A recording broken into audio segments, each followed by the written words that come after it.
let's get started on this monster.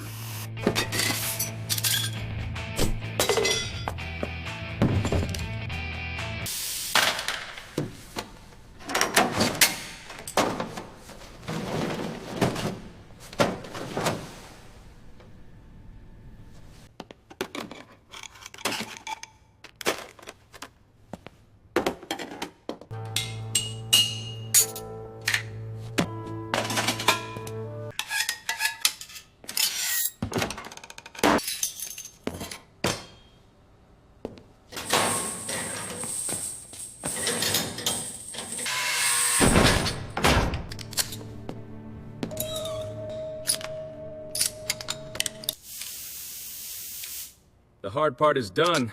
Now to bring in the 86 for the engine swap.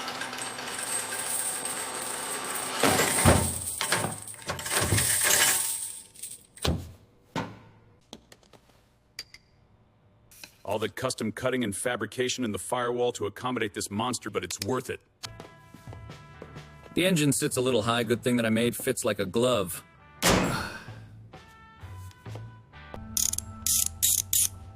Gotta make sure the front bumper clears all the custom engine cooling parts that I installed.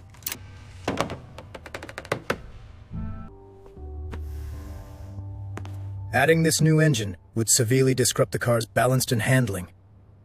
I need to figure out the next steps.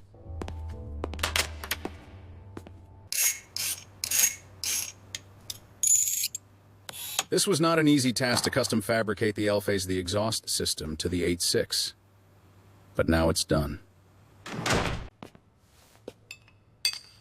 I can't wait to hear that roar of an angel with that high-pitched Formula One-inspired wail at 9,000 RPM.